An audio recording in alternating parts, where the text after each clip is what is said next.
Hello, listeners, and welcome to episode 4 of the Bachelors of Dice podcast, a podcast about Marvel Dice Masters, Avengers vs. X-Men, the brand new dice building game from WizKids.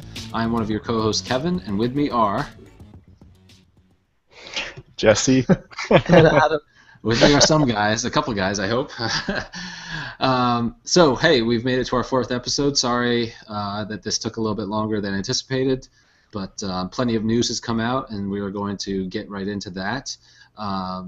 Then we're going to talk about some tournament reports. I've had the chance to play in the first month OP series, and I believe Jesse has a tournament scheduled coming up. Then we'll get into our discussion topic, which is banning cards in tournament play, because that has been thrown around the forums a lot. And then if we still have some time left, we'll probably do some card reviews, talk about our contest, and just wrap it up with some general podcast info. But to start out, I will say that I just took some NyQuil, and I have about probably 30 minutes before I'm going to go, a little loopy. So I'll apologize in advance for that. But I do have what's commonly referred to as the man flu, and you can probably hear it in my voice, so I apologize for that as well. But I am, I'm pushing through, and we'll see how this goes. Maybe this is our crazy episode. I don't know. So, jumping right in, well, first I'll say, how you guys doing? You guys been playing a lot? Been playing at all? I actually haven't played a game in a few weeks now. Oh, it's no. Kind of sad. New My work. My last play was with you, Kevin. Other than that, Okay. I haven't had a chance to play. Fair enough. Which I'm sure people have seen. We have the Versus series of videos up online. We're still kind of tweaking the system and making improvements along the way. But our last game, game number 4, was it? Yep. Was where Adam and I played what we called tournament-style teams, and it was a lot shorter than the other 3, so that was good. But yeah, we'll jump right into the news, I guess. And Origins Game Fair happened a couple weeks ago, and we've gotten several reports from that. Actually, right before Origins, another Dice Tower news segment had more images from the Uncanny X-Men set, which was a contest I actually forgot to enter. But an image was put up onto Board Game Geek, which had a lot of dice we hadn't seen before, which was pretty cool. And then following up on that, at Origins, Tom Vassell went to Twitter and took a picture of just a ton of dice. And by my count, I think there were 37 dice total, 37 unique dice, and then the basic action dice and the sidekick dice. So definitely somebody's missing. Assuming they're going to have 38 characters, right? Yeah. Mhm. I think that's How many do we have right now? We have that we know? 38 currently in Avengers vs. X-Men. So unless I counted wrong, I believe I only counted 37 in the actual Twitter picture.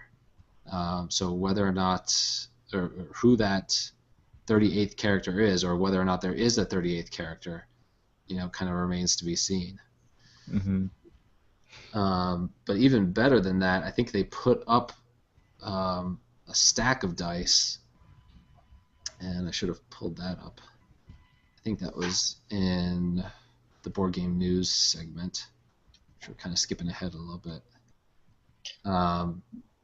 They put a picture up on Board Game Geek from the display at Origins, which really had all the dice kind of in a stack, which was pretty neat. Again, I think I only counted 37, so we're still missing one, and I think a lot of people are hoping that missing character is the Invisible Woman. She's missing, invisible. She's invisible. There you go. Makes sense. But are you guys looking at either of the images or any of them? I have the Dice Tower ones up.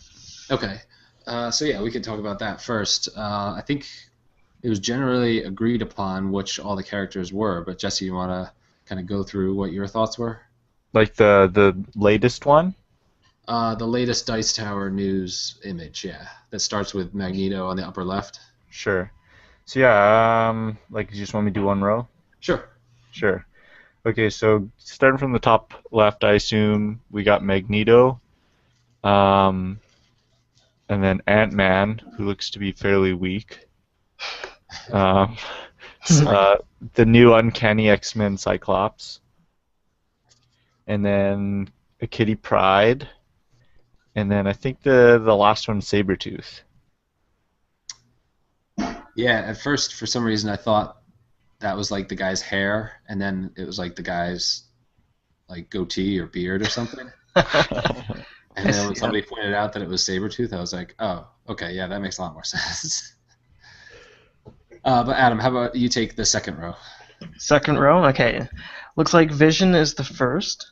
Second one is X-23. Third one is an character action. Is that what they call it? Drawing a blank for. I don't know what the name is technically. No, okay, that's Cerebro. And then Black Panther, and what all of us were hoping for is Magic. Yeah, which being I'm the last. definitely gonna be curious how to see how she works. Mm-hmm. Yeah, I just pulled out my cards really quick to see what they call them, and they don't actually call them really anything. I think it's just an action, or yeah, maybe character action, something action die. I drew a blank and I got scared. I was going to call it the wrong thing. Okay, and on the bottom row, I will go ahead and say that obviously you got Apocalypse there, and we're kind of assuming that that's Red Hulk, right? I'm hoping. Yeah. Although I guess it could just be a new Hulk, but it would just make so much more sense if it was Red Hulk. Yeah. Then you have a new version of Storm, a new version of Professor X, and then I think we've generally agreed that She-Hulk is on the right, the lower right corner. Yeah. So any surprise inclusions or exclusions, do you think, at this point? I was surprised that Vision was in it, because I just wouldn't think that anyone was like, oh, please let Vision be in the next set, because, I don't know, he's just like a third-tier character that I don't think that anybody would really buy a Vision comic book if he was the star of. He's just super old school Avenger. Yeah. X-23, I think, was the surprise to me, just because I really didn't know much about her. Mm-hmm. Yeah, she's like one of the most popular characters of the last 10 years. Like, she's pretty recent. Right. Recently new, but she's super popular. And she started on one of the cartoon shows, right? I think that was the first appearance of her. I'm not sure. Actually. I feel like it was either not X-Men Evolution, but maybe it was Wolverine and the X-Men that she first appeared. I'm gonna look it up now. And from a stupid non-comic book reader point of view, what's the difference between Kitty Pryde and Magic? Magic is like a teleporter. Kitty Pryde can just walk through walls. Yeah. Okay. First appearance was X-Men Evolution. So yes, it was a cartoon show. Interesting. It's always weird when they do that. Yeah, she's the new Jubilee. Sorry, go ahead. I interrupted. Oh no, that's okay. No, I was just getting schooled myself on. I'm kind of wondering what the different. I mean, I understand what the differences of their powers are, but how that'll translate to the dice game, yeah, I guess remains to be seen. Well, I mean, their power sets are obviously very different, and Magic doesn't even, like, she uses powers outside of her mutant abilities. Like, she can use magic and teleporting, and she can summon demons and stuff, and and that kind of thing. And Kitty Pryde's just really smart and technologically, I don't know, she uses lots of computers and stuff like that. Okay. Mm-hmm. Cool. Well, yeah, and looking at the character faces, looks like all the ones that are duplicated are duplicates of the original dice too. So even though they're different color schemes, you can assume that the Cyclops is still going to have the same stats. The Hulk is going to have the same stats. Storm is going to have the same stats. Magneto's going to have the same stats. Their cards are certainly going to be different, or at least they better be different. I'm super bummed that they are treating the Red Hulk as if he's the same guy. Like, they're not even remotely similar at all, other than they share the same name and kind of look the same. Right. But their powers are totally different. Yeah. I think it's disappointing that they're using the same stats for the dice. I'd be okay with the same character logo, but once you start getting the same field and cost and attack and defense, it almost doesn't feel like a new character. That is true. And if I think we counted them all up, there's 10 of the same dice in this set, something like that, which is a lot more than I would have expected. I certainly would have expected a couple, 6, 7, but upwards of 10 is, that's a lot. Yeah. But I'm happy that it's not all just X-Men, but I'm disappointed at the same time that it's not as many X-Men. The set just feels like a continuation of the Avengers vs. X-Men. Mm-hmm. Like I think they knew that they had to include some Avengers, plus they finished off the Phoenix Force, which I'll be interested to see if Magic and Namor and who else did we not have from the Phoenix Force? Like if there'll be Phoenix Force And Emma. factioned, or if there'll be X-Men, or if they'll both. Like I don't know. Yeah, it's Emma Frost, right? Yeah, no, those are good questions, and unfortunately they're spoiling all these dice, but they're not spoiling any cards whatsoever, which I think is what we all really want to see. So, guess we'll have to just keep on waiting, unfortunately. I love the Bullfrog Apocalypse, the old school. Yeah. Yeah, he better have some crazy powers if he's gonna have like those low stats. Yeah. I mean, not that he's impossible to defeat, but still 3/5 for what they do show is not that. And you know what? Another thing I'm surprised, or I guess we'll wait and see because we haven't seen every die face from every character. It'd be awesome if they had like one that came with like a question mark type energy. Right. I don't know if they will actually do this, or at least not at this stage. And maybe that's actually way too powerful. But I think it would be. But I guess it could come with a high fielding cost too to kind of balance it. That would be a neat way to go.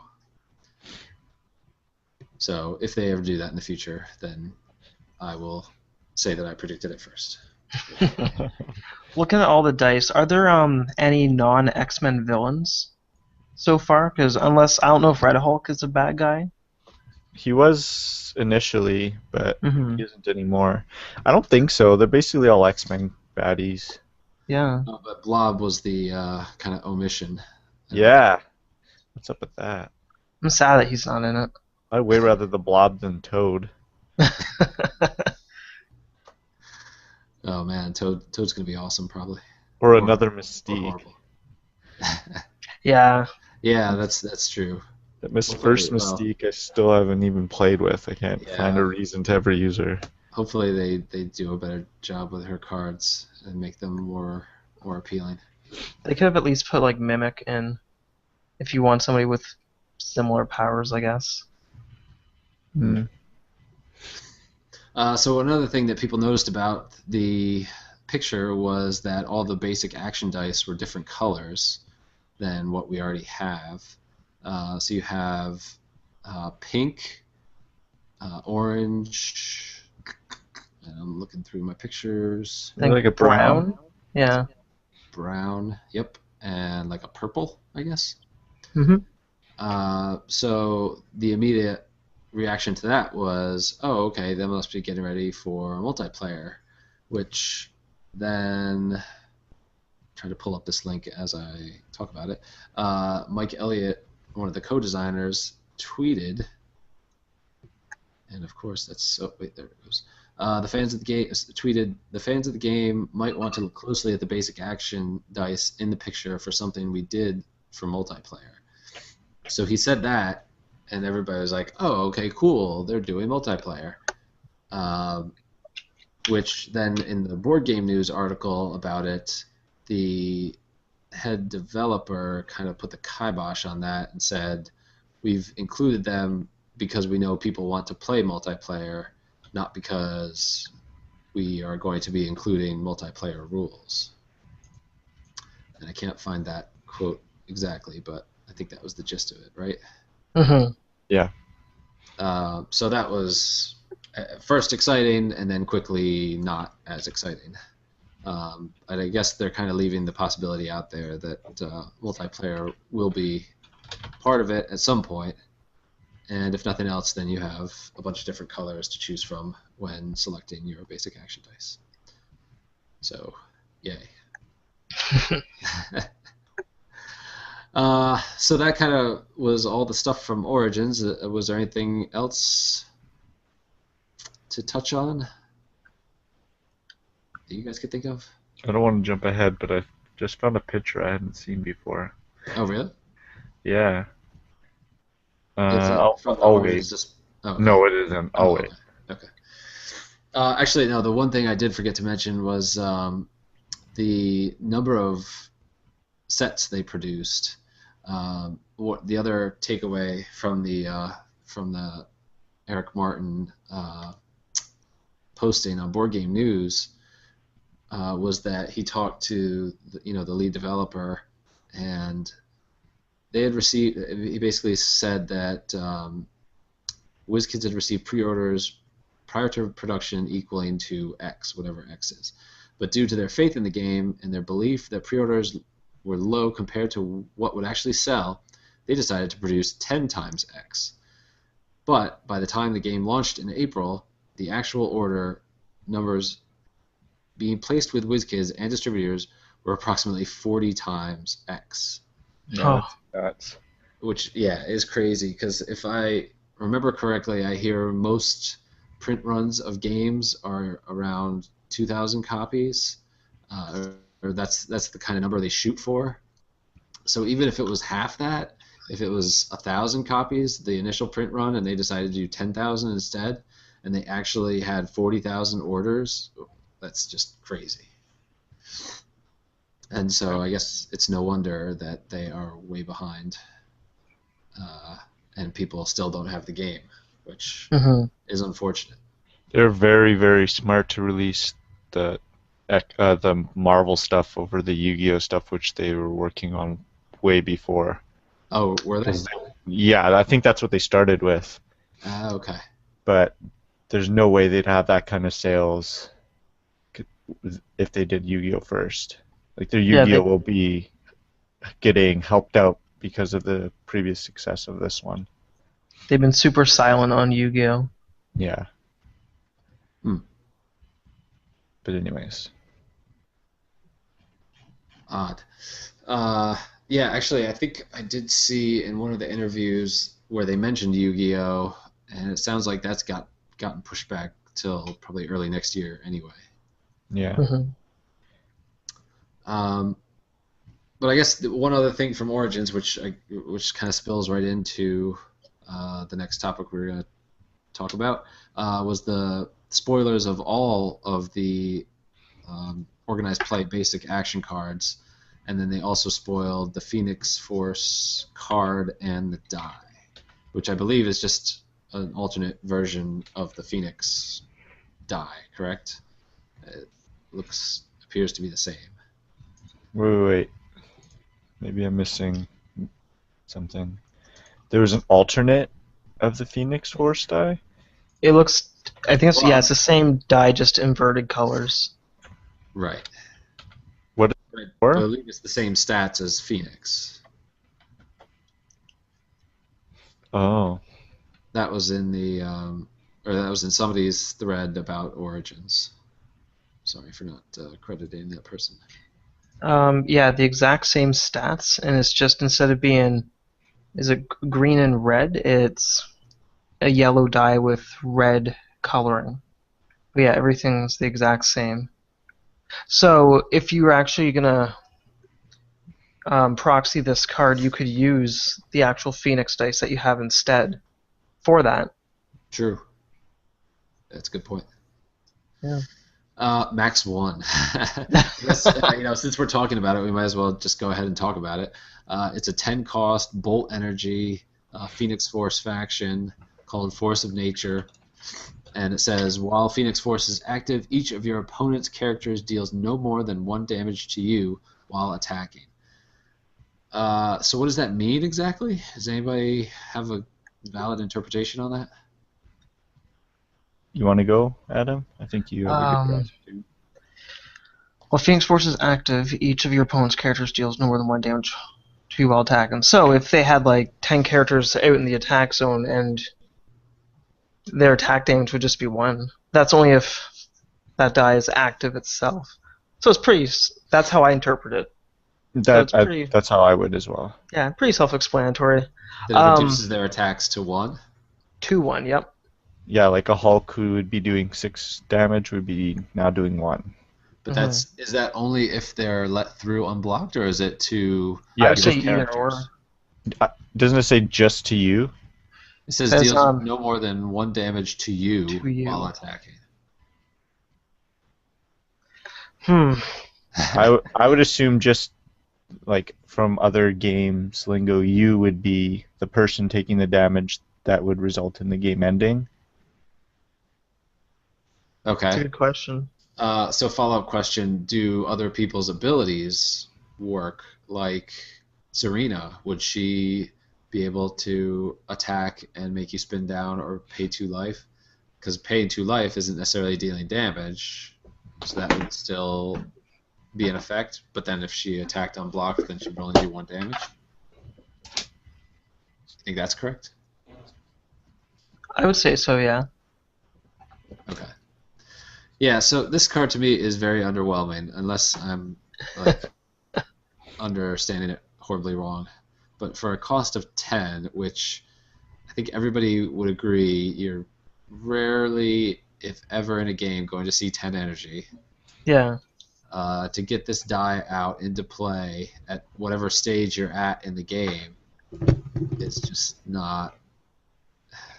It's not as big of a benefit as it probably should be for that cost. As well, Kevin, if I rolled 10 energy, I still wouldn't have bought Colossus. Anyways, with the die, I'm actually thinking I'm gonna get one of my Phoenix dice and get a friend to repaint it for me and then spray the coating over it. So yeah, so that way I can feel special, like I actually was able to play in a tournament, since I'm probably never going to get to. So I can make the dice. It's kind of cheesy, but. Well, then you can sell them on eBay and. Oh my God, no! Custom dice. Actually, with the custom dice thing, did you guys see I think it was the Green Goblin? Somebody got painted as a Hawkeye. Yeah, I did see that. That was really cool. Yeah. I've not seen that. It was like a purple Green Goblin. Mm-hmm. Okay. I was like half. I'm like I would kind of wanted to give him an offer for the dice. I think that the last post or the last reply for that thread was someone who had an error dice website where he collects error dice. So I think he sent the guy an offer most likely. Oh wow. Oh, so it was a legitimate mistake. Yeah. It's just like whatever the machine had the wrong color in as it was printing the faces or however they get the symbols on them. It was the right face but the wrong color of ink. Yeah. It would have been funny seeing like the Green Goblin dice but with the Hawkeye layout on top of it. But it was the proper painting style, just the wrong color. Huh. If that makes sense. Yeah. That's kind of neat. I guess it would be hard to find another one of those, though. Yeah. I guess I'm just really disappointed with the reuse of dice and just recoloring them. Yeah, so am I. If they were like, ideally, I would like them to be different dice, different stats, different abilities. Yeah, because even at this point, if you got, let's say, one of the new Wolverine cards, and it's like you have to use the Wolverine dice, what's stopping you from using Your old The one. Avengers vs. X-Men, yeah. Unless like tournament play, they probably won't let you. It's like no, you have to buy more. But with friends, like I don't think anyone's gonna really mind. No, I wouldn't. Hmm I'm torn. Yeah. So we can go ahead and jump right into the basic action cards that were spoiled as well. I think we've already talked about teamwork enough last week, or the last episode. I'm not sure if we touched on rally or not. I think we already kind of knew it beforehand, but it's now kind of official that you move up to 2 sidekicks from your used pile to the field, which everybody agrees is awesome if you're doing Gabi, and that's probably about it. So if your opponent is running Gabi, oh, you know what? I didn't realize that those 2 cards went together artwork-wise. Oh, It's actually really nice. Yeah, I like that they yeah. did that. Now that I'm looking at them side by side, I'm like, oh, neat. It costs 3 though, and if your opponent is using Gabi, then you should probably buy those before he does, or she does, because girls play this game too. Let me see. I don't know if they necessarily spoiled which months would be which cards, but I guess we can just go left to right. You have another one is Takedown, which costs 3. Looks like a jumbled mess of venom on the artwork, and it deals 2 damage to a non-shield character. If it's a villain, deal 4 damage instead. And then the global is Pay a Mask. Target character is gains the villain. That's kind of weird. Target character gains the villain affiliation until the end of this turn.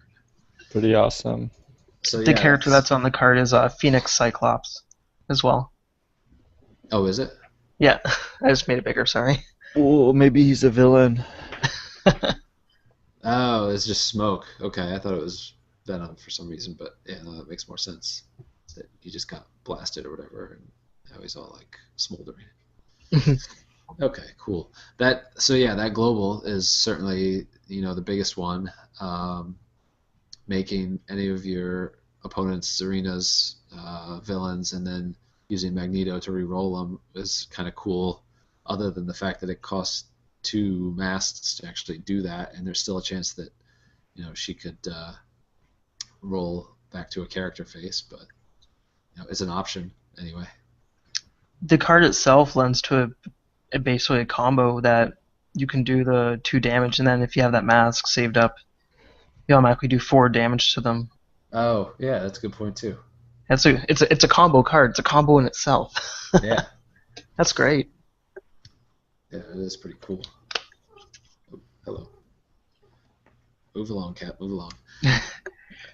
Okay, next card we have is Collateral Damage, and that costs 4.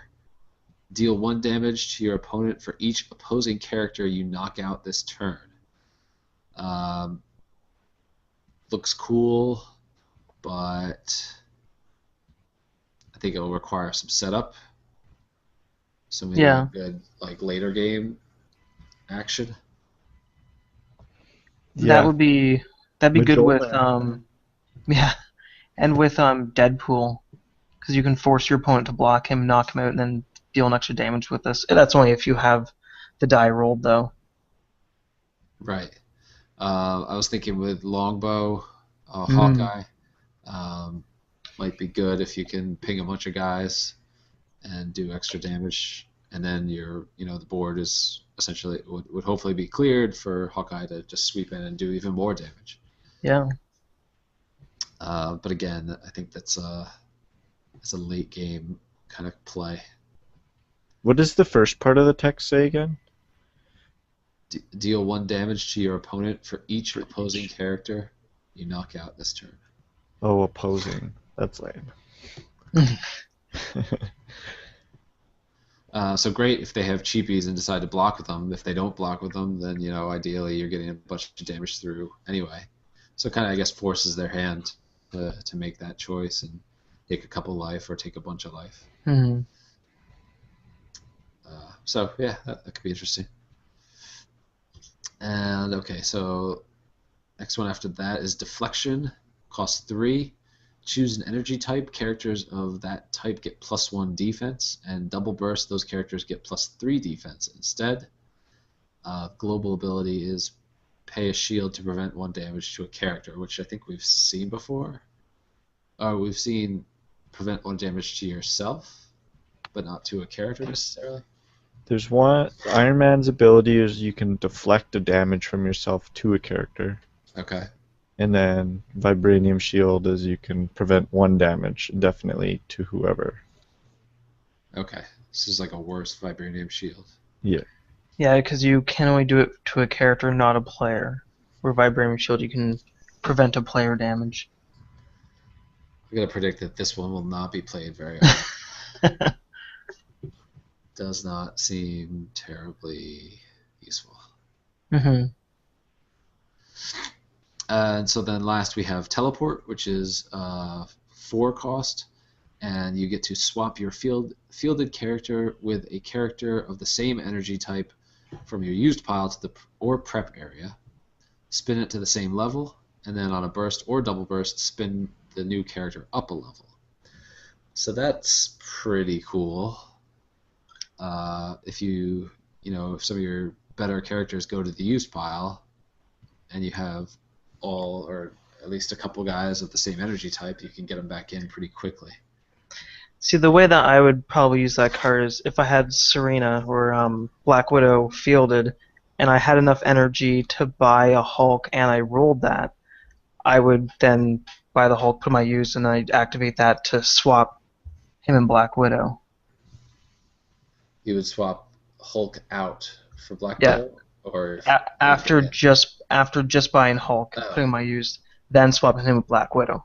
Gotcha. If that's allowed, that's how I would use that, which would be actually really cool because it's like you buy that character right away, he's in there. Yeah, no, I think that would be a valid use because you get to do your actions in any kind of order that you want, I believe. Mm-hmm. So fielding characters, buying dice, stuff like that. That card definitely, that action definitely interacts with your used pile. So when you do things, the timing of it is key. I was thinking of getting an angel back, since you're using the action, getting the angel back that allows you to attack unblocked if you use an action that turn.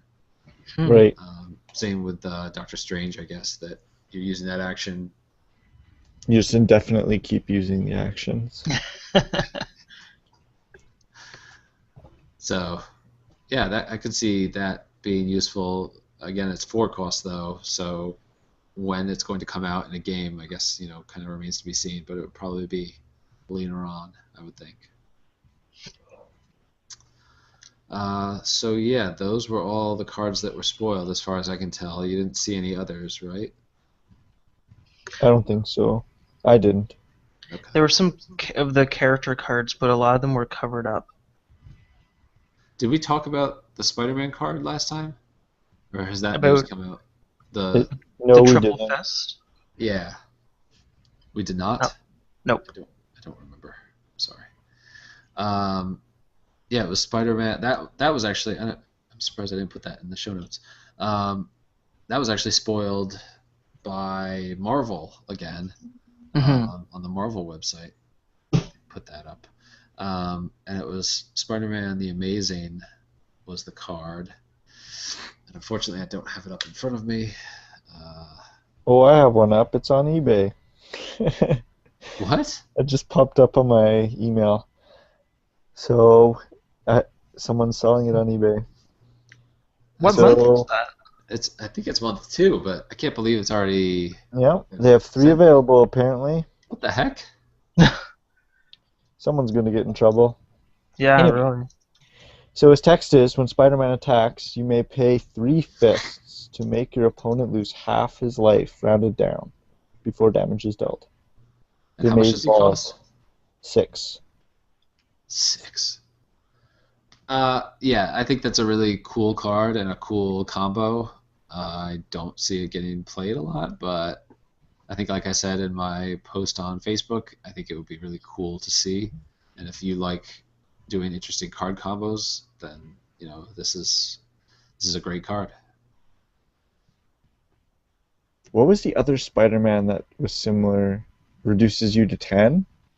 You Yeah. can pay 2 fists to reduce it to 10. So I can't imagine this being. That's only if he's unblocked. Yeah, Oh, right. this This one's a one's- lot better. Yeah, this one does it if you attack, But still isn't- having those 3 fists to pay the thing. I think it'd be tough. But it's this is still, only- it's 6 cost. The likelihood of you getting it out while they actually still have 20 health. Hmm. I just got to bring up that Spider-Man to compare in my head. Yeah, you wouldn't see yourself getting this out early. It'd be later on in the game, and at that point, how much health do they have? Because if they have, let's say, 6, then they're going to get reduced to 3.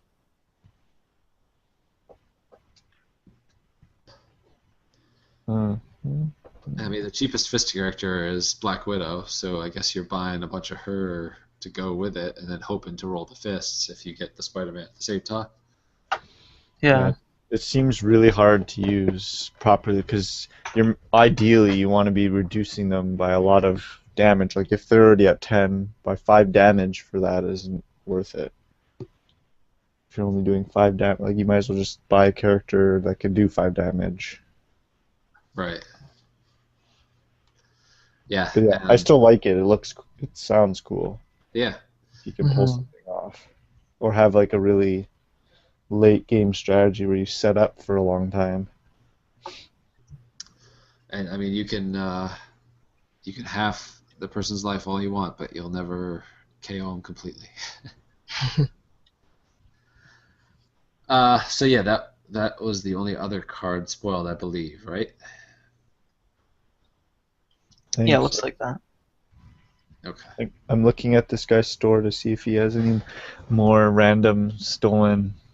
There's a few people selling them.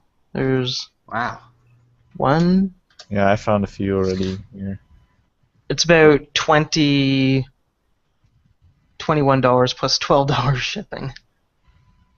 Jeez. That's just criminal. Well, that's to ship to Canada, anyways, which apparently can't send it in the post for less than $12. That's crazy. You could send it in an envelope. Yep. Wow.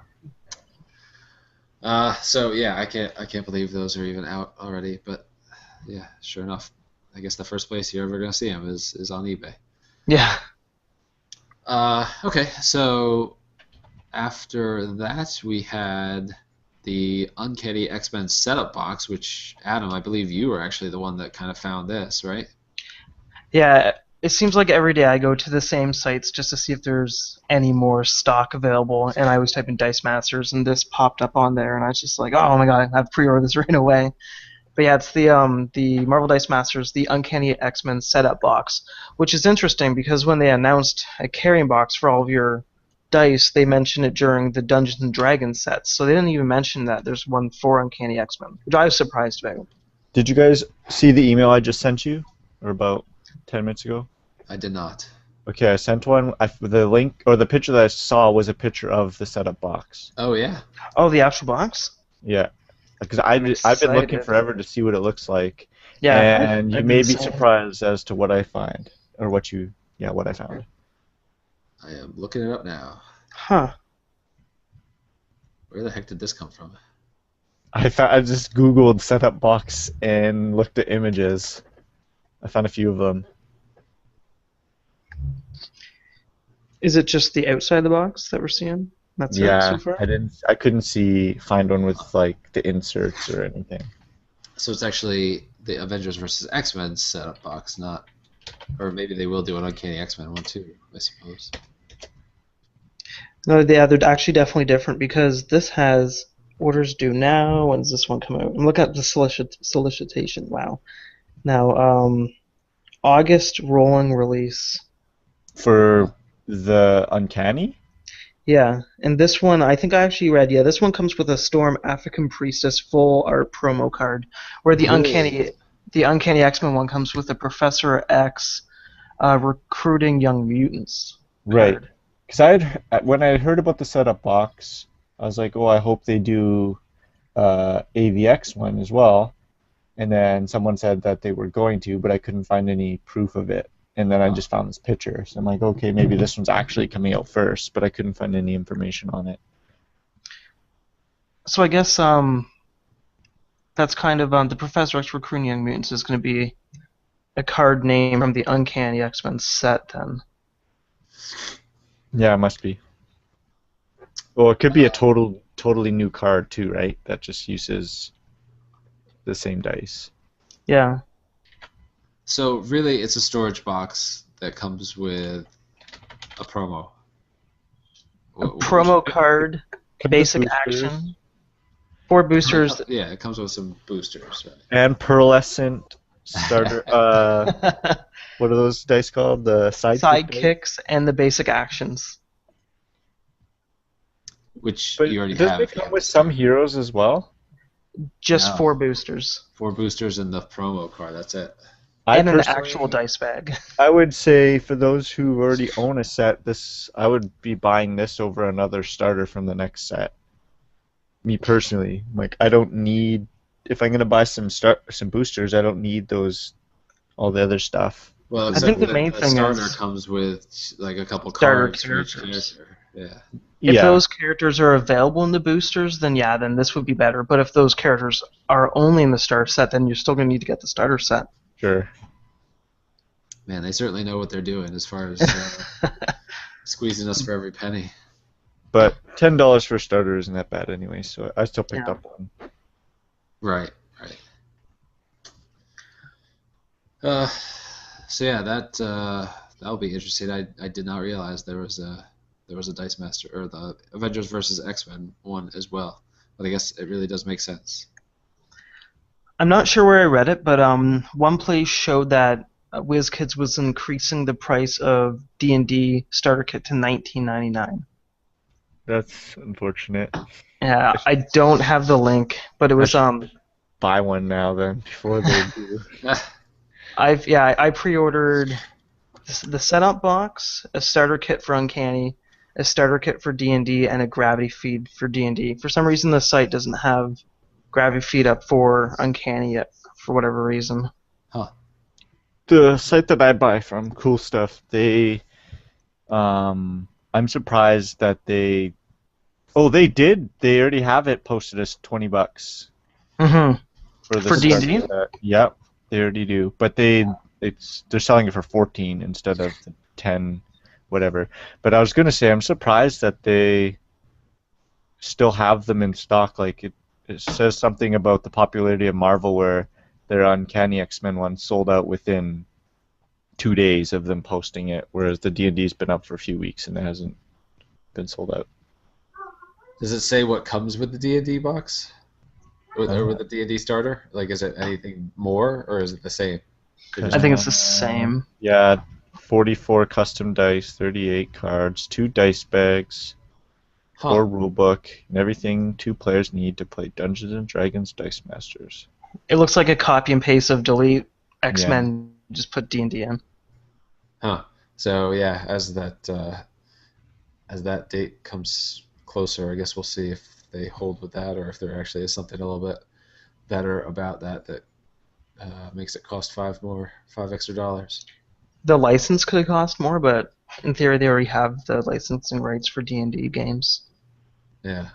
It possibly could just be they see the secondary market exploding and they're losing money on it because everyone else is making more money off them, so they could just be increasing it. But that could backfire and the secondary market could go up even more.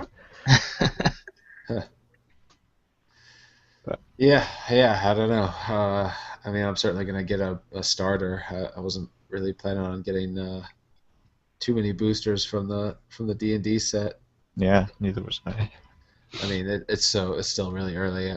When 6 months from now, when I listen back to this, I'll be like, oh, remember when I said I was only going to get a starter and I have like 2 gravity feeds, something ridiculous. Yeah, so I'm certainly still interested to see what comes out, and I think they said that's still slated for the end of the year, November. December timeframe. So yeah, cool. Let's see, what else? We have the last bit of news was from Marvel, or no, sorry, from WizKids themselves. They published about a week ago on their website. They actually posted a couple things. One thing was about Con in Your Store events, which I don't know if you read. I didn't put it up on Facebook just because I read through the entire thing and I did not see anything about Dice Masters. Did I miss anything, or did you? I looked through it as well. That's the only thing I was looking for. There's lots of hero clicks, but yeah, nothing Dice Masters, unfortunately. Okay. So Con in Your Store sounds pretty neat if you're into anything other than Dice Masters. I don't think they said what the price was, did they? I didn't see it. How much a box or a kit would be? Right. It said that there are various levels, but I don't remember Oh, okay. what the actual prices were. Mm-hmm. But the actual Dice Masters update they did provide was just kind of more about, where we are with shipments and whatnot. It sounds like another wave of starters is arriving shortly. They also talked about a longshoreman labor dispute on the West Coast, which could affect things. It seems to always be in effect. It's like always on strike or something. Those longshoremen, they don't know how much they're screwing people out of playing Dice Masters. But I mean, probably who does it the worst is longshoremen who are playing Dice Masters, screwing themselves. But then at the end of that, they talked about organized play, and they came up with a new format called the Rainbow Draft, which I don't know if you guys read into that at all. I read it briefly. I didn't read it all. I was just like, I don't know if I'm interested in this. Okay. I read it briefly as well, and I just got confused halfway through, and I was like, I don't know what they're talking about, and then I just stopped reading. Okay. Yeah, as far as I could tell, because actually the store that I go to actually went ahead and played through a version of this the other night. I wasn't there to see it, but I heard about it. You basically buy a bunch of packs per player, and I guess it's 12 to be exact. Okay, 12. And then you open half of the packs. Each person opens half of their packs all at once and puts all the cards, all the dice go into the middle of the table, and all the cards go into a stack in front of you. And then you open the second set and put that second 6 packs. Do the same thing, except put that in a separate stack. Then you take the first stack and start drafting cards and pass it. Draft one, pass it, pass the stack around, and keep going around until the stack is depleted. Do that again with the second stack, and then with all the cards that you now have, you take the associated dice from the middle of the table. And then you play games, or you form your team from that and play games from there. So it sounds very interesting. It sounds very fair to everybody, since you're really only coming in with basic action cards. Even if somebody were to draft or were to open a pack and get Serena,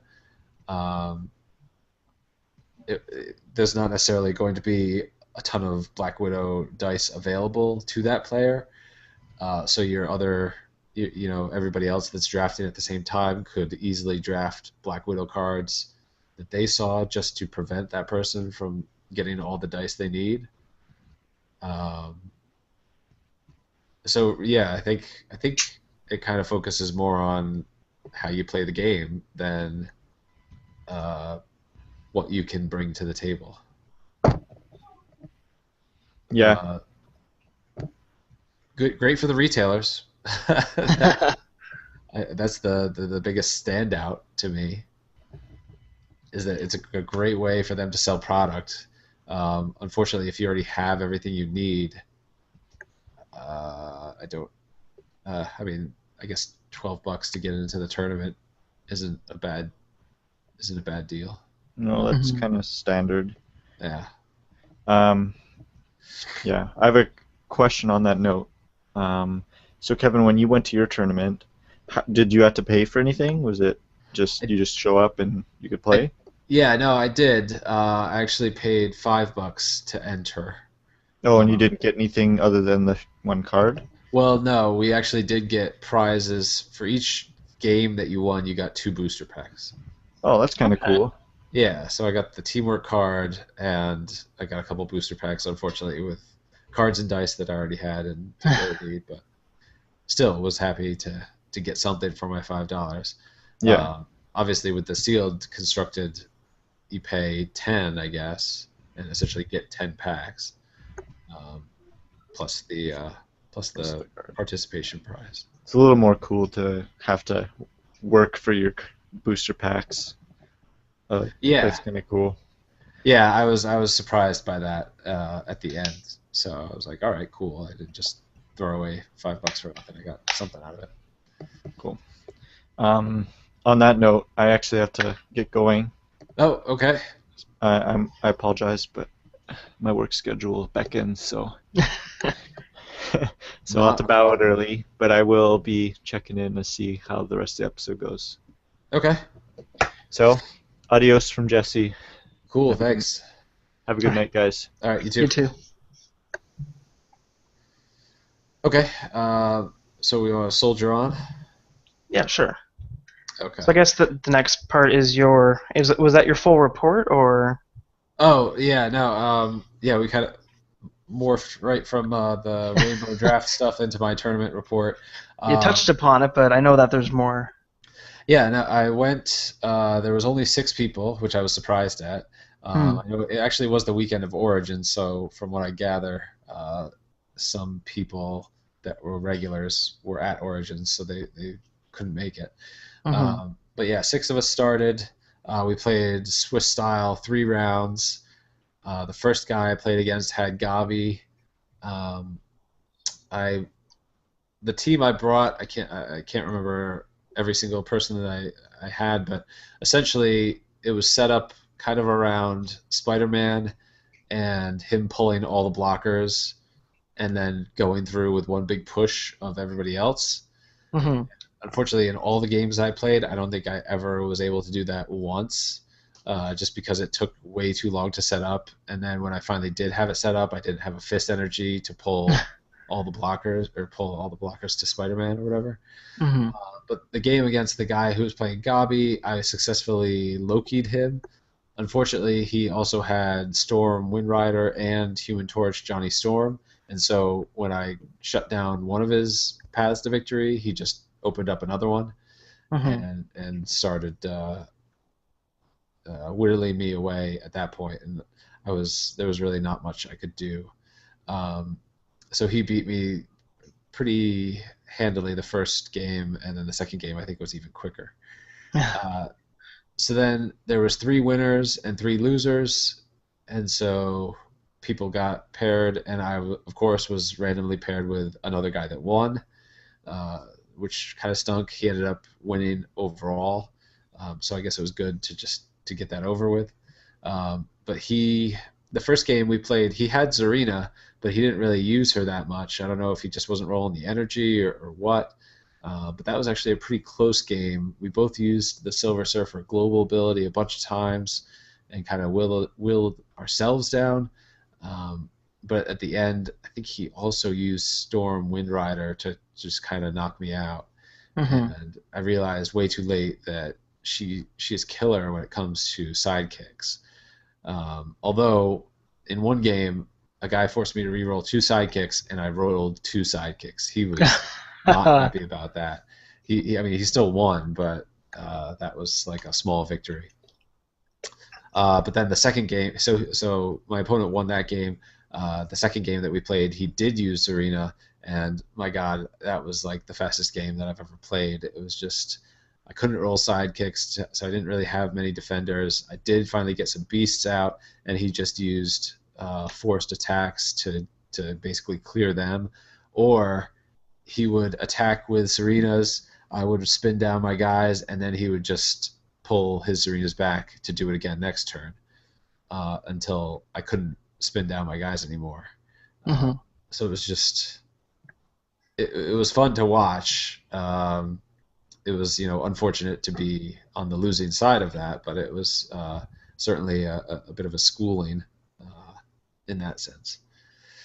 So after going 0-2, I finally got seeded against the only other 0-2 player, who was rather new to the game, I will say, and I wasn't really sure what his team was based around, but it appeared that he didn't really have a great selection of cards to choose from. He was using a lot of characters I hadn't really seen played too often. I think he had some night crawlers, which I haven't really seen. He had Nova, which I guess I have seen a little bit more of. I've used him myself. I think he had the Angel that you can only be blocked by the same level or higher. But anyway, that game, actually we played 2 games. I was able to set up my team the way it meant to be set up. And actually I had Iron Man and War Machine and was able to pull off that combo a couple times where I just KO'd some of his characters straight out. Right on. By fielding War Machine, and then just kind of, I think the first game I rolled over him for like 18 damage at one point, and then the second game it came down to a point where I just rolled over him for like 15, and it was game. So I managed to win that one, go 2-0 in that one, but yeah, I lost the other 2s. So that was fun. Yeah, I got the teamwork card. I came close to getting the fellowship prize, but because there were so few players, they only gave away a first place and fellowship, not first, second fellowship.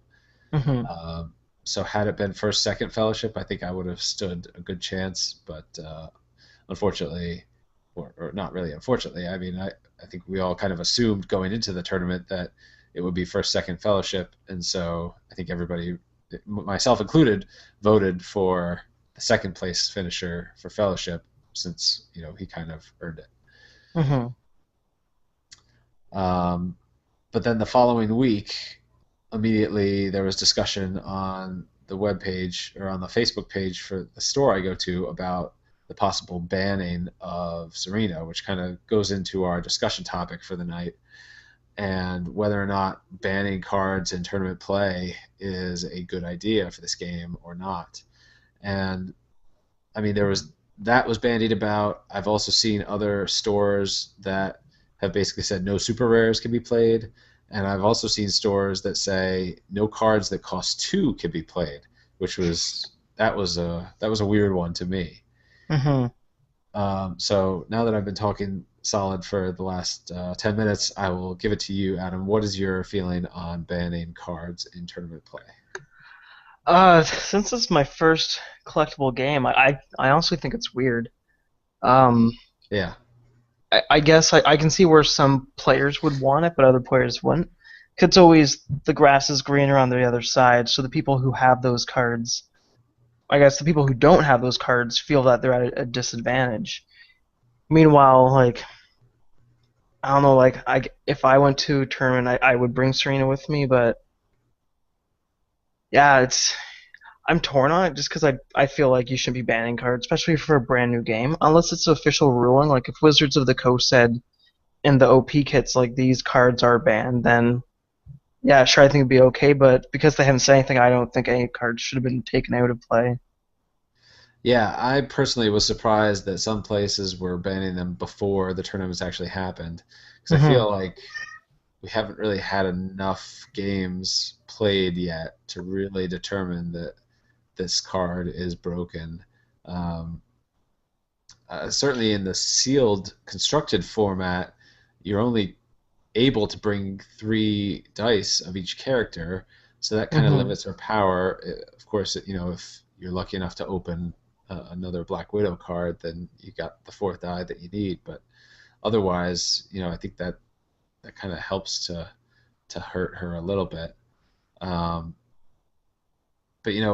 my thought on it is, where does it end? Because okay, everybody plays Arena and wins. Let's ban her. Okay, everybody plays Gabi and wins. All right, we're gonna have to ban him too.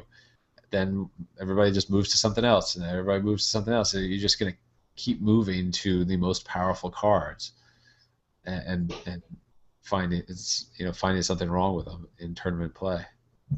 Yeah, I think when you go to a tournament, they said we're gonna ban all direct damage cards. Then you're just like, okay, it's gone a little bit too far. Yeah. And another point that I read about, somebody mentioned was if you ban super rare cards, then I have much less desire to buy more boosters. Hmm. It's like, why do I want to spend money at the chance of getting the super rare card if I'm never going to be allowed to use it? So, there's that consideration. Um, I think, I think, yeah, you just can't. I wouldn't do it right now. I would wait until at least OP month one or maybe even month two are done to really see like, okay, fine, these cards are winning every single tournament that we offer. I think that's part of the reason one of the stores I go to is using this rainbow format or is planning to use this rainbow format for like half of their tournaments. I think they're going to do constructed for one half and this rainbow format for the other half, Hmm. just to kind of level the playing field a little, but still give everybody the opportunity to bring their best team. When Uncanny X-Men comes out, though, I'm sure as we get more cards in the card pool, there'll be a lot. There'll be a lot of other great cards too. So my official thought is let's not ban anything just yet. Exactly. Think of the players and the Right. children. Think of the children. So yeah, you're still not willing. So from what I gather, you're still not willing to drive the 75 miles to go to your tournament or whatever it was, Nope. or was Yeah, it's that 110 kilometers? Oh wow, yeah. I think it was like I think it was a 2-hour drive to the Oof. closest store because my store got. I think they've only ever got one starter kit, and it was the one that I bought. So there's no one in town except for my friend who I ordered online to get him starter kit. I think I know 3 people, 2 people who have the game, like in my area. Wow, So yeah, and that one is person wild. is who I work with. So yeah, it's I think it must be harder for Canadians to get the game, and then obviously people in Europe and other countries as well probably a little bit more difficult for them. I know somebody's asking like when is it coming out in Germany? Oh man, yeah. Yeah, I mean, as much as it stinks over here for everybody that doesn't have the game, yeah, everybody overseas has got to be even waiting even longer. So you got to feel for them. I'm just hoping that the Dice Masters brand keeps on. It can grow, but as long as it stays the same size and more people are playing it and they release enough starter kits, like I hope it's just successful because I just think that some people are gonna get tired of waiting and then maybe they Yeah, won't sell as well. yeah, and you're into convention season here too. So a lot of new games are coming out, Hmm. and so you're right. I think people are gonna see all these new games coming out and say, "Hey, these ones are available, and Dice Masters isn't." And so I missed out on this wave, but now I'm moving on to something else. It's true. And for everyone who doesn't know, a week tomorrow, do you know what board game comes out? A week from tomorrow, I Yes, do. It July is 4th. Legendary Villains. Yeah, which Yeah, I haven't found a place to pre-order yet, but I'm definitely picking that up, and I can't wait to play it. yeah. Actually, one of my friends, I've converted him into playing board games a lot, and Legendary is one of our favorites because he loves the Marvel universe just as much as I do. Um, Hmm. and so I've kind of convinced him to pick up a copy of that game, such that I don't have to. Yeah. Although I may end up getting it anyway in the future, for at least the initial release. I don't feel the need. So yeah, a lot of if you're jonesing for a Marvel fix, I think that's gonna be a good one. It's true, yeah. And actually, some people have played at Origins. I think, and actually, I think Tom Vassell from the Dice Tower played at Origins, and maybe even has a pre-production copy or a review copy or something. He definitely has a review copy. He actually just posted his review, I Oh think, really? on the 24th. Oh So okay. yeah, I definitely already watched it, and the compatibility is nice for it because it's basically you can just mix and match. Nice. Yeah, I gotta watch that. Um, But yeah, this podcast is more about the Dice Masters Exactly. than Legendary. Everything But Marvel as well, apparently. yeah, we could certainly talk about that. I think it coincides a little bit. And yeah, no, I agree that with the lack of product available, people might turn to Legendary or just other games in general as the summer Hmm. wears on. But we'll see. Um, other people are also speculating whether or not the X-Men release is going to hold or whether or not it's going to get pushed back. I think the popular belief is that it's going to get pushed back um, for one reason or another. Um, you hope it doesn't, but if they're having all these dice production issues with Avengers versus X-Men, how could they not with Uncanny? Hmm. Uh, I guess ideally the Uncanny stuff was ordered um, before, but yeah, I don't know. We'll find out in a couple months, I guess. Yeah, it's only what, 3? Uh, June. 2 months. August, September. It's supposed to come out September 3rd. Is the current street date. So Hmm. I assume it'll get delayed till at least October. yeah, I think you're probably right, but hopefully not. Yeah, I want it as soon as possible. Yeah. Uh, all right. So losing Jesse. I don't know if we want to go into card reviews or not. I guess we could probably skip it this time and get into them next time. That's good. Okay.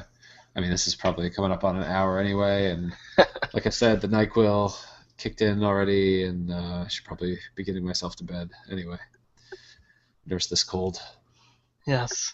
But I will say that we did have our latest contest winner was Jonathan Barkett, and I sent out the um, booster pack to him earlier this week, so he should be getting that shortly. I believe the second contest winner emailed me and said that he got a common and an uncommon. I can't remember which characters. The contest winner number 3, I did not hear back from, so I don't know what he got. I would assume if it was the super rare, he would have written me back and said, thank you. Hmm. Um, but that was contest number 4. We will probably have another contest in the future, but I think for this episode, we'll just hold off for now, so we can just go ahead and wrap it up and talk about how you can get in touch with us. We have many different ways, the foremost being our email address, bachelorsofdice@gmail.com. We have a website that hosts our podcast, and it's also on iTunes, but the website is thebachelorsofdice.wordpress.com. And we also have a Facebook page, The Bachelors of Dice, which I post anytime we do anything. I basically post something on there to say, hey, or anytime any news comes out, I'll post on there as well. Hmm. We also have a YouTube page, right? Yep, that's youtube.com/Bachelors of Dice. Okay, cool. So we'll be getting all the podcasts, or all the podcasts are on there already, and all of the versus games will be on there as well. So feel free to subscribe to that. Jesse also runs a YouTube page, a YouTube channel called Critical Hits Entertainment. So feel free to check that out. It's got some pretty neat stuff on there. Hmm. And next episode, we'll probably get into some more player card reviews. Jesse's got a tournament next Thursday, I believe, so we'll probably have some more discussion about that. Maybe get his impressions on banning cards. And then hopefully we'll have maybe a little bit more news about X-Men, because I think we're really dying to see some more cards, right? Yeah, I like to see anything at this point. I'm almost tired of looking at dice. Yeah, no, I can understand that. We've gotten basically all the dice information that we need at this point. Hmm. So, and we only have one card, which is the Quicksilver, I guess. Yeah. Or at least one full card. We've gotten like pieces of other cards. Hmm. But yeah, hopefully they kind of start letting some of that more cards slip out. So yeah, I think that's gonna wrap us up for now. Anything else to add? Nope. Is there I think anything- we got everything covered. Yeah, I was gonna say, is there anything we left out of this episode? I'm sure there is, but I'm just not thinking of it. Yeah, I don't have nothing in my notes. Okay. All right. Well, thanks for listening, and tune in again in a couple weeks. We will have episode 5, and watch our YouTube videos on www.youtube.com/bachelorsofdice, and email us comments, reviews, suggestions, anything really, feedback. We need more feedback to bachelorsofdice@gmail.com. All right. We will see you next time.